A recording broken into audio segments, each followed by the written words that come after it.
সুপ্রিয় দর্শক বন্ধু, মানুষ হওয়ার সহজ পাঠ এই অনুষ্ঠানের ষষ্ঠ পর্বে আপনাকে স্বাগত জানাই। বিগত এপিসোডগুলিতে আমরা আলোচনা করেছিলাম বিশ্বব্রহ্মাণ্ডের সৃষ্টি, আমাদের চাওয়া পাওয়া, আরও বিভিন্ন বিষয়।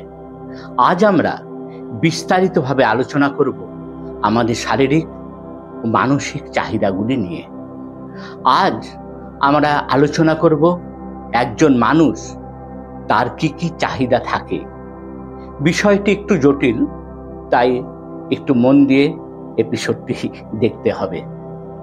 সাংসারিক, পারিবারিক ও সামাজিক জীবনে যখনই আমরা কোনো অসুবিধার মুখোমুখি হই বা কঠিন অবস্থা আসে, তখন আমাদের বোঝানো হয় আল্লাহ আপকে ইমতিহান লে রাহা হয়, বা বলা হয় আপনার শনির অবস্থানটা এখন অষ্টম স্থানে, ইত্যাদি ইত্যাদি। এই সব ভণ্ডামিতে আমরা যাব না। আমরা এগিয়ে যাব আধুনিক বিজ্ঞান ও যুক্তিবাদকে হাতিয়ার করে।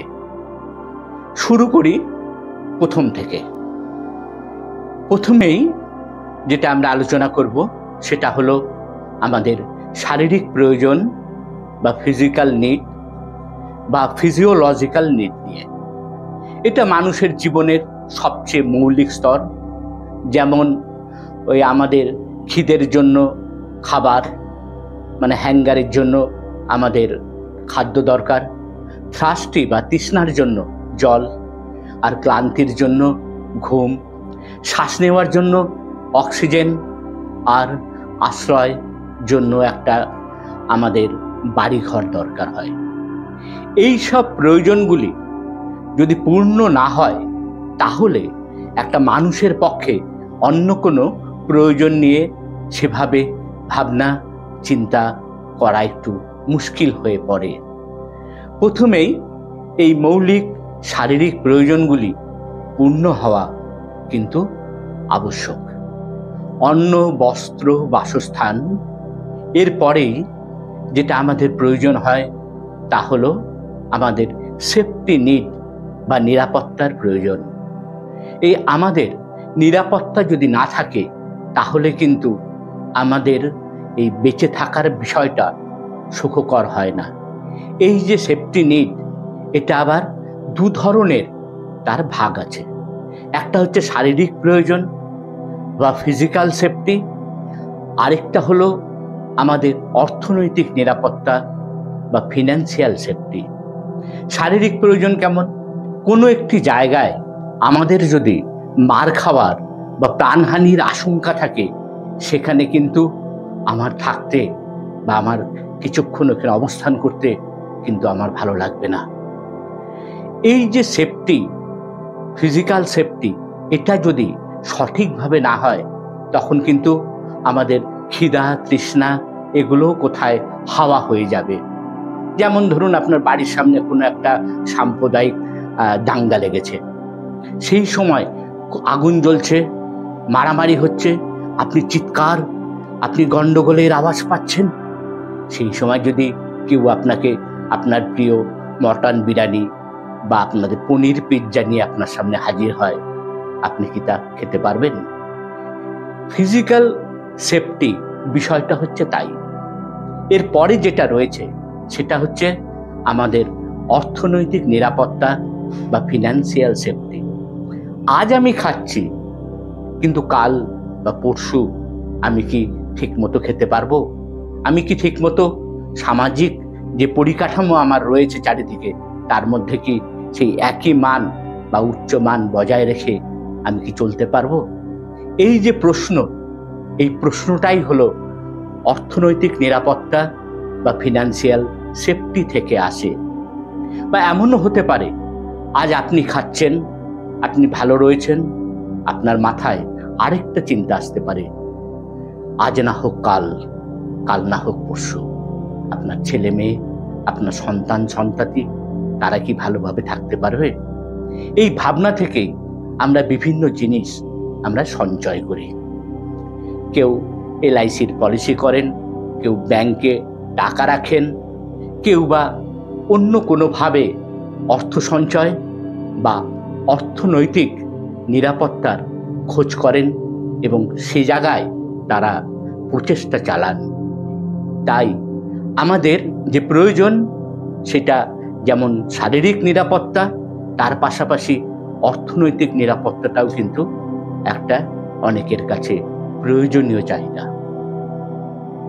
এরপরে যেটা আমাদের প্রয়োজন সেটা হচ্ছে একটা হেলথ সেফটি, অর্থাৎ আমার শরীরটা বা আমার চলাফেরাটা বা আমার যে এখন শারীরিক কষ্ট রয়েছে সেটা কিভাবে লাঘব করা যায়, সেটা কিন্তু সব মানুষের কাছেই এই একটা চাহিদা বা একটা নিড রয়ে যায়। সেই কারণেই আমরা কিছু না কিছু, যারা একটু স্বাস্থ্য সচেতন বা যারা সমাজ সচেতন, তারা শারীরিক বিষয়টিও সঠিকভাবে গুরুত্ব দিয়ে বিচার করেন বা এই যে চাহিদাটা, সুস্বাস্থ্যের চাহিদা বা একটু স্বাস্থ্যবান হওয়ার চাহিদা, তার জন্য ভালো মন্দ খান, ডাক্তারবাবু অর্থাৎ আমাদের কাছে আসেন, বিভিন্ন রকম পরীক্ষা নিরীক্ষা করেন বা প্রয়োজনে কোনো অসুস্থতা সৃষ্টি হলে তার চিকিৎসা করান। এইভাবে আমাদের স্বাস্থ্যের নিরাপত্তাটাও কিন্তু আমাদের ফিজিক্যাল নিড এর মধ্যে পড়ে। এর পাশাপাশি এখন বিভিন্ন রকম স্বাস্থ্য বীমা রয়েছে, অনেকে সেগুলো করেন এবং যাতে আপদ বিপদে, বিশেষত স্বাস্থ্য সংক্রান্ত কোনো জটিলতায় তাদের যাদের চিকিৎসা করার ব্যয়ভারটা যাতে ইন্স্যুরেন্স কোম্পানি বহন করে, তার জন্য আমরা কিন্তু এই স্বাস্থ্য বীমা করে থাকি। এটাও আমাদের হেলথ সেফটি নিড থেকে আসে। তারপর যেটা দরকার সেটা কিন্তু শারীরিক সেভাবে নয়, বিষয়টা মানসিক, বিষয়টা আমাদের মস্তিষ্ক থেকে আসে। সেটা কি? সেটাও যথেষ্ট গুরুত্বপূর্ণ। সেটা হচ্ছে লাভ এবং হারমোনি, এই যে নিডস, এটাও কিন্তু খুব গুরুত্বপূর্ণ। যখন আমাদের নিরাপত্তা, অন্ন, বস্ত্র, বাসস্থান, এই চাহিদাগুলো যখন আমাদের কিছুটা হলেও পূরণ হয়ে যায়, তখন আমরা চাই আমরা মানুষকে ভালোবাসতে, বা আমি চাই কেউ যেন আমাকেও ভালোবাসুক। এবং শুধু তাই নয়, এটা যে শুধু স্বামী স্ত্রীর মধ্যে, প্রেমিক প্রেমিকার মধ্যেই ব্যাপারটা কাঙ্ক্ষিত থাকে তা নয়। বন্ধু, আত্মীয় স্বজন, একটা সামাজিক আবেগও তৈরি হয়। সেখানে আমি চাই যে সমাজের সবাই আমাকে ভালোবাসুক, আমার প্রশংসা করুক, সামনে বা পেছনে। আর এই সব বিষয়গুলো কিন্তু আমাদের একটা চাহিদার মধ্যে আসে। এবং তাই বিভিন্ন মানুষ বিভিন্ন রকম সামাজিক দায়িত্ব পালন করে, কেউ বা পারিবারিক দায়িত্ব পালন করে। এই যে বিষয়গুলো, এগুলো কিন্তু আসে ভালোবাসা আর সম্প্রীতির যে প্রয়োজন, নিড, লাভ অ্যান্ড হারমোনির এই চাহিদা থেকে। আজ তবে এইটুকু থাক, বাকি কথা পরে হবে। আগামী এপিসোডে আমরা আলোচনা করব মানুষের আরো উচ্চতর চাহিদা নিয়ে। আলোচনা হবে সেলফ রেসপেক্ট, আত্মসম্মান আসলে কি, তার সাথে সাথে সেন্স অফ ইম্পর্টেন্স, অর্থাৎ বিভিন্ন ধরনের অনুভূতি, তার ক্ষমতা অর্জন বা পাওয়ার, তার রেকগনাইজেশন, তার বিভিন্ন পদ পাওয়ার যে বাসনা বা পজিশন, ইত্যাদি বিষয় নিয়ে আমরা পুঙ্খানুপুঙ্খ আলোচনা করব। মানুষ হওয়ার সহজ পাঠ, এই ধারাবাহিক অনুষ্ঠান নিয়ে আমরা প্রতি সোম, বুধ ও শুক্রবার সন্ধ্যায় আসব ইন্টারনেট বা বিশ্ব তরঙ্গে। আপনি আপনার ছাত্রছাত্রী, ছেলে মেয়ে, আপনার স্বামী বা স্ত্রী, তাদের সকলকে নিয়ে এই অনুষ্ঠানটি দেখুন। আপনারা মতামত দিন, আপনারা পরামর্শ দিন। প্রশ্ন থাকলে আমাদের কমেন্টস বক্সে লিখে জানান। পোস্টটি শেয়ার করুন, পেজটি লাইক করুন এবং ফলো করুন, প্রিয়জনদের কাছে পৌঁছে দিন। আসলে আমরা সমাজের এমন এক বিষয় নিয়ে বা এমন এক সমস্যা নিয়ে আপনাদের সামনে আসছি, যেটা ধনী, দরিদ্র, বিভিন্ন ধর্মের, বিভিন্ন ভাষাভাষীর, বিভিন্ন জাতপাতের মানুষের সমস্যা। তাই বন্ধু, আপনি অবশ্যই আমাদের পাশে থাকুন, সাথে থাকুন।